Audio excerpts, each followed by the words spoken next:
This is the Phillies POSTCAST, your instant game reaction for the Philadelphia Phillies. Part of the Locked On Podcast Network. Your team every day. My, oh my, welcome in once again to the program. Phillies don't get 17 hits in 3 straight games. Kyle Schwarber doesn't homer in 3 straight. Oh my goodness, the negativity I'm going to bring tonight. Just kidding. Phillies bring it again offensively. 9 runs scored with 3 home runs. JT Realmuto, we were talking about him just last night, needs to get it together. And he got it together.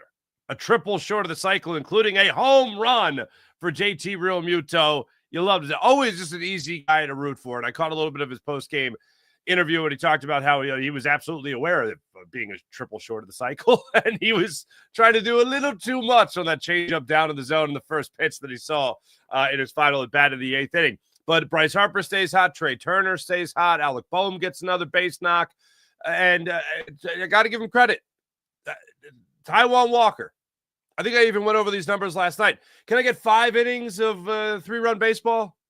Can I get 6 innings of 4-run baseball? What can I get from Taijuan Walker? Because this is the type of game that I know it would balance out where you say, okay, well, the Rockies offense could tee off on him too. But the Rockies offense ain't that good. And they play at Coors Field more than anybody. Breaking news.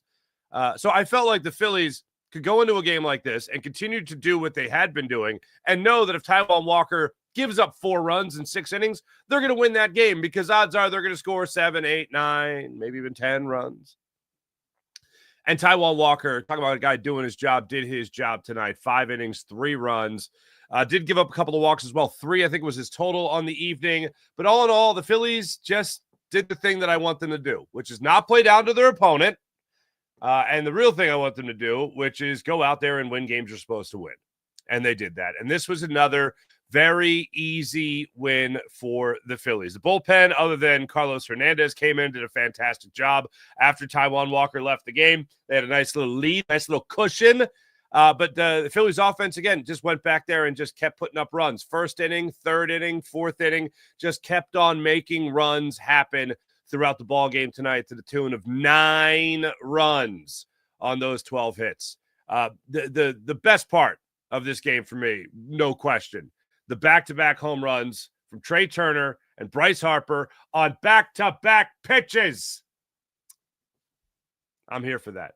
By the way, 4 runs in the 3rd inning, and then they came back around and scored more in the 5th, not the 4th, excuse me. So 3rd inning, they go up there, and they have themselves a big inning headlined by Trea Turner and Bryce Harper. Back-to-back homers, back-to-back pitches, both going over 420 feet. Not too shabby. Phillies win the series. They win the game. 6 straight wins. They've now won 7 of their last 8 series. Now, they had a 5-game losing streak that included the Mets series where they got swept and then lost the first game of against Chicago Cubs in Chicago at Wrigley.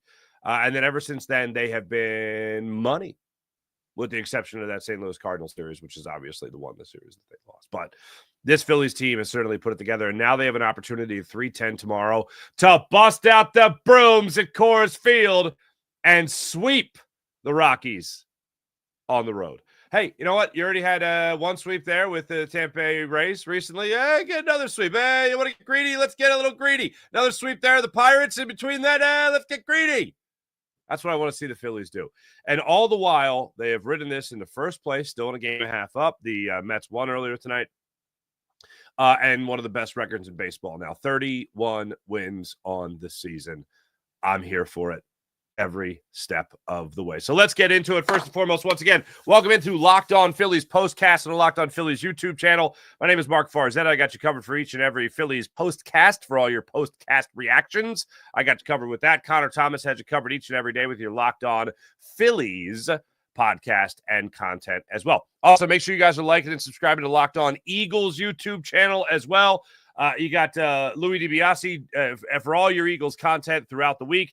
Then twice a week, Eagles Squad, the all-new Eagles Squad podcast featuring yours truly, Louis DiBiase, as well as Jason Martinez and Harry Mays. We have you covered for all things Eagles, 2 shows a week, each 1 an hour. And as one would assume, we celebrated the Tusha Push sticking around. in the NFL. How about that?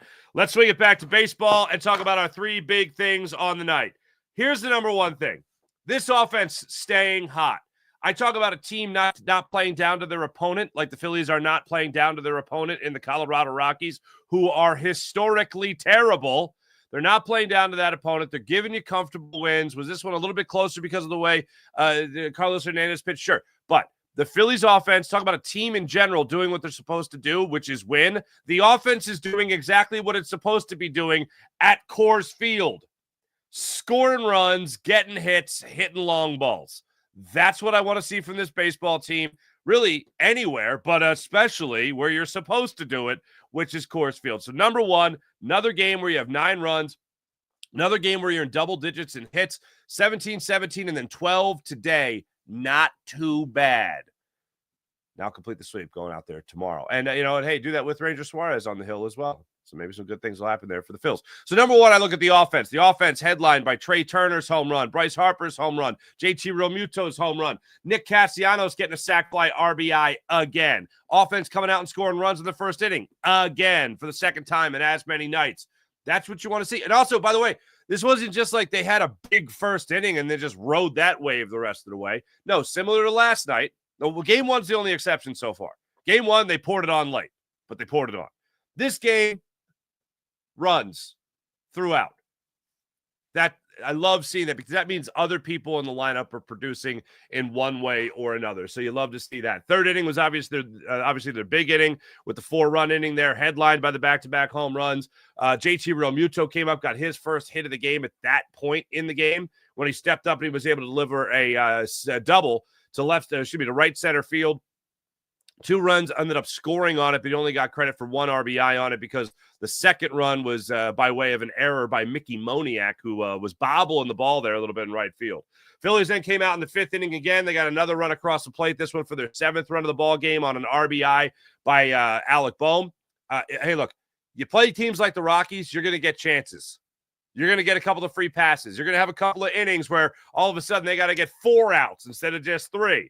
This is a perfect example of it in the 5th inning. The Phillies get a bloop single from Nick Castellanos that just absolutely befuddled Amador and Farmer. Ball drops in. Castellanos is safe at first, and they make that comeback and bite him in the behind because next up, JT Realmuto got the single to right field. Castellanos reading it well, running well, getting to third base on that. Then he comes around to score after a 1st and 3rd no-out situation. Alec Boehm delivers a base knock to bring home Castellanos. All of a sudden, it's a 7-3 ball game. Phillies tack on 2 more, courtesy of the JT Realmuto 2-run home run in the 6th inning to make it a 9-3 Phils advantage. So yes, number one of 3 big things, the Phillies offense pouring it on throughout the ball game. Not just one big inning, not just taking advantage of one pitcher, but a smattering of offense throughout the game.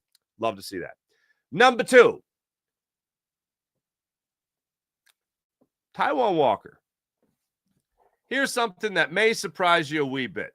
All right. Look at Taijuan Walker's numbers here. Okay. Those are the numbers on the night. Okay. 5 innings, 3 runs, 6 hits, 2 walks, only 2 strikeouts, did give up a home run, 68 pitches through 5 innings. Not terrible. But Taijuan Walker now, and I know it includes 2 appearances out of the bullpen where he went 3 innings in each of those, so 6 total. A 2.97 ERA now on the season. Taijuan Walker improves to 2-3 with a 2.97 ERA. This was his first start since the 1st of the month. This was his first start in 20 days. And he goes out there. He almost gets to the 70-pitch plateau. Still gives you 5 innings of 3-run baseball at Coors Field. I was joking. I was kidding, but I wasn't kidding. Yesterday when I said this is going to be a 23-22 Phillies victory in Colorado. Well, Taijuan Walker certainly made sure it wasn't that. Palmquist, by the way, does not look good. Man, his velocity now he doesn't have like top velocity, but he's talking about a guy throwing 92 miles per hour. That was dipping to seeing cut fastballs at 83 miles per hour, 4-seam fastballs at 87 miles per hour, 88 miles per hour at one point in this game. That was not good. The Bryce Harper home run in this game was an 83-mile-per-hour cutter. You're throwing batting practice pitches, Bep, and they're getting whammied. out of the ballpark. But anyway, back to Taijuan Walker. He did what you wanted them to do tonight. Certainly gave the Phillies a chance to win, and the offense gave you the biggest chance to win. So first I go with the offense. Second, I go with Taijuan Walker. Number 3. Finish this off tomorrow. Go get that sweep. Keep on pouring it on, offensively speaking. I believe it's Marquez who gets the start tomorrow. Yeah, against the Phillies. He tossed 6 scoreless against the Phils, holding them to 4 hits in their first meeting at Citizens Bank Park. I think it was their second series of the season. They did a fantastic job. Fantastic job. He did a fantastic job against the Phillies. Phillies didn't start pouring on runs until they got to their bullpen. Don't make that the case tomorrow. Another comfortable win. Give me 2 more runs. Give me 3 more runs in the first inning. Give me 5 runs by the 5th inning. I don't care. Just give me early production. Give me another game that makes me feel like we are approaching Laffer territory. Be in control of the game from start to finish. That's what I want to see. Ultimately, complete the sweep. I don't care if you save all your runs for the 9th inning, and it's an amazing comeback. Complete the sweep. Because that will mean that you have done exactly what you're supposed to do against a historically terrible, not even historically bad, historically terrible Colorado Rockies team. Can we do that? Let's finish that off tomorrow. That'll be the biggest of the 3 things tomorrow, if they in fact do finish that off. 3:10 start time, by the way. The Phillies and Rockies tomorrow with Ranger on the hill. When we come back, I'll give you the player of the game. When we come back, I'll also tell you the turning point. When we come back, I'll also tell you what you're going to be talking about tomorrow. We'll also go through the comments and see how you guys are feeling about this Philadelphia Phillies victory. 6 in a row, 7th series victory in a row, or excuse me, 7th series victory of their last 8. Not too shabby. Back after this. Monarch money. Why are you wasting time with anything else? You know what I mean? Monarch money. You ever check your bank account and go, where did the money go? Well, with Monarch money, you don't have to be surprised anymore. You can always know where the money went, as it helps you keep track of everything. It's like a personal CFO in app, giving you full visibility and control over your finances. Monarch money isn't just a budgeting app, people. It's a complete financial command center. That's how you have to think of it. You can track all your accounts, investments, and spending in one place. So, you can stop just managing your money and start building wealth. When I started using Monarch Money, I realized how much money I was spending on food delivery. It's convenient, but the prices get a little steep after a while. Instead of juggling multiple apps, by the way, Monarch Money handles it all in one place to check your finances, track spending, and even your long-term goals. Managing money with your partner is smoother than ever, by the way. So let's say you just got married. Let's just say you just moved in with each other and you combine finances. That can be stressful. Monarch Money helps take the stress out of that situation. So take control of your finances with Monarch Money and use promo code LOCKEDONMLB. That's promo code LOCKEDONMLB at monarchmoney.com for 50% off your first year. That's monarchmoney.com with promo code LOCKEDONMLB for half off your first year at monarchmoney.com. Let's jump into it, folks. Player of the game. This is the Locked On Player of the Game. How do you turn down JT Realmuto, a guy who has absolutely had to get it going? I think he came in tonight batting .233. He gets 3 hits in the ball game, gets 3 RBIs. He gets a long ball in the ball game, gets a double, gets a single. He's hustling all over the place. A little misplay at third base, or excuse me, second base, but it happens. All in all, we've seen Bryce Harper take off to new heights. We've seen Trea Turner take off to new heights. Now it's time to see JT Realmuto really get it going. Tonight, you hope is that step in the right direction. So hat tip to the best catcher in baseball, JT Realmuto, for the 3-hit night and a triple short of the cycle. Also hitting that home run. You'll love to see it. As for the turning point. Time to reveal where the game was won or lost. It's the turning point. Turning point of this ball game came in the 3rd inning when he had Trea Turner step to the hill and on a 3-1 fastball. He turned on that and put it 424 feet to the left field stands. Nice catch by that fan, by the way, in the button down. Good hustle to you, sir. Way to practice soft hands. Then right after that, the very next pitch, Bryce Harper stepped to the plate, got that first pitch cutter, 83 miles per hour, catching every inch of the plate. And the way he swung, it was one of those situations where you go, home run. You just saw the contact and you went, That looked like batting practice. That looked like somebody was throwing batting practice to Bryce Harper, and he did not miss. 437 feet later, the Phillies got another run on the board. Back-to-back homers, back-to-back pitches. You go from a 2-2 ball game all of a sudden to a 4-2 ball game, and from that point, I felt this is only the third inning. Phillies got more offense left in. Sure enough, Realmuto comes in, scoring 2 runs on his double, 1 credit for the RBI, and you just thought, okay, well, that's a wrap. You got 6 runs. The Rockies aren't scoring 6 runs, even with Taijuan Walker on the hill. And the offense, guess what? They're not done either. And they turned out to not be done. They scored 3 more runs by the time things were said and done, and they won the ball game. So right then and there, turning point of the game, back-to-back homers, Trea Turner, Bryce Harper in the 3rd inning, no question. As for what you'll be talking about tomorrow, this is what you'll be talking about. I'm going to go ahead and assume it's the tush push. But if you're not talking football, what you probably will be talking about is the fact that the Philadelphia Phillies have won 6 in a row, 7 out of their 8 last series. They have won. Bryce Harper is just on an absolute tear right now. You have Kyle Schwarber in this series, not today, unfortunately, but in this series overall, getting heaping piles of respect thrown upon him by national media. Realmuto getting things going for himself. Trea Turner gets another home run. Alec Boehm also gets another hit and an RBI in this one. I mean, really. Edmundo Sosa. I didn't even mention Edmundo Sosa. Speaking of guys that just do their job, Edmundo Sosa gets another hit. 1 for 4, 377 batting average with a 418 on base percentage. Yeah, I'll take that too. Love to see all this from your Philadelphia Phillies. That's what I think will be kicking around tomorrow. That's what I think about the game. Let's see what you guys think about the game. Let's get into our chat check and see how you guys are doing on this fine evening. Morgan Landy, how the narrative has changed in 1 calendar year on Walker. Last year, the score would have probably been reversed with 4 bombs given up by Taijuan. Way to turn the career around. Yeah, I'm not rooting against the guy by any means. I still think he should have been shut down last year. No doubt about that. But this is the route they went. And, hey, it's working this year. Last year, I still think he should have been shut down. Not banished to the bullpen. Shut down. Just Patrick saying 3 strikeouts tonight from the Phillies side of the box score. 2nd consecutive game with 5 or fewer. Improved plate discipline. Yeah, I would say that. That's a good. I like that. Bandman 100. Taijuan wasn't great, but perfectly serviceable. That's a good way to put it. All I can ask coming off the bullpen stint. He had 2 in 20 days. He had 2 appearances. 2. So you had to have thought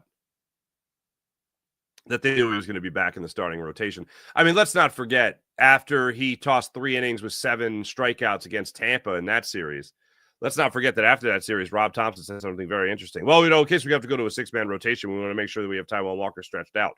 I was like, what? Say what now? 6-man rotation, you say? Interesting. And what's that, Taijuan Walker? We're going to keep pitching him? Possibly as a starter? I still don't like that. I still don't have faith in him. He has done better. He has certainly exceeded a lot of our and my expectations so far this season. But I could do planning where he starts every 6 days. No, thanks. No, thanks. Philly and 8, Walker and Realmuto humbled by Big Mouth tonight. I was 100% certain Walker would give up 6 or more, and JT would continue to struggle. Maybe the Phillies do watch the show, Farzy. Oh, humbled by what? Oh, your Big Mouth. Sorry, Philly and 8. Walker and Realmuto humbled my Big Mouth tonight. There you go. Gotcha. Yeah, maybe they do watch. They're probably in the clubhouse right now. Just be like, this bald idiot. He's got a nice beard, though. There you go. That's probably what they're thinking. And I want that John hat in the background. Bandman 100, which hitter should we complain about tonight so they can have a big game? All right, you know what? Let's do it. What did that Kyle Schwarber character do tonight?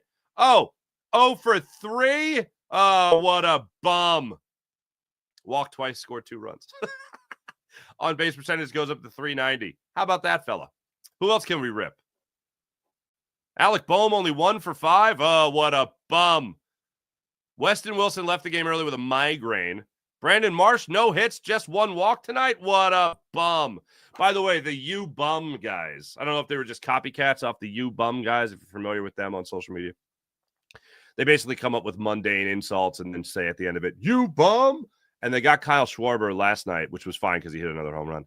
But I believe the insult to Kyle Schwarber last night was, "Kyle, you don't look like you call your mother on Mother's Day. You bum." Hilarious, I know. Did I mention the part where he hit another home run? Yeah, not tonight, but last night. What else do we got? What else you guys popping off about? Jill Elvers, what's going on? Oh, wait, hold on. Can we not give up multiple runs in the bottom of the ninth inning to the Rockies, please? But hey, another great game overall. Turner and Harper back-to-back was awesome. Yes, it was. Mikey B. Hernandez was lucky it was the Rockies with the way he was pitching. He looked a little shaky. I would say he looked a little shaky. Chris Moore, Ranger, goes to the final game before heading to Sacramento. The Sacramento A's, more or less. Yeah, how about that? Pat Ryan, we're going to have to be really patient with the bullpen until Davey makes a move. That we are.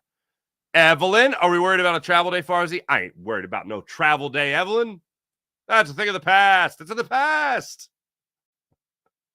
And the Rockies are pretty terrible. Oh, wait a minute. Hold on a second. You're saying, no, because they're playing at 3:10 tomorrow. And then they have, a 10:05 start time, I believe, in game one of their series against the A's. 3:10 tomorrow. And then, 10:05 in the first two games, Friday and Saturday against the A's, and then 4:05 on Sunday. So that's what we're looking at. Pat Ryan, wouldn't mind Robertson coming back. He's out of baseball for a reason, but the Phillies right now in that situation are beggars, and beggars can't be choosers. He had a solid year, last year for the Rangers, I want to say. Yeah. Wouldn't mind seeing it. I'm not jumping at it, but you're going to need bullpen help.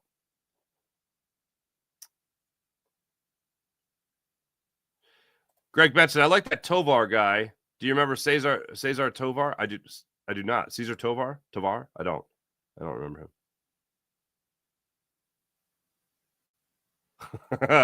Philly at 8, talking about a 40-year-old David Robertson. Jamie Moyer was 45 when the Phillies won the World Series. 40 isn't too old for a pitcher. Was he 45? Good Lord. Is that how old Jamie Moyer was in 2008? 45. Holy Stromboli. Okay, so yeah, 47. He was 47 when he pitched his last season for the Phillies, and that was the year, if I'm not mistaken, he became the oldest pitcher ever to throw a complete game shutout.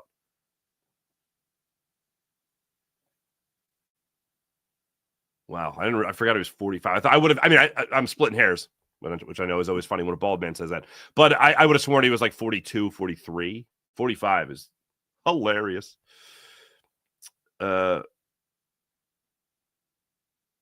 Phillies player mid-1970s? What?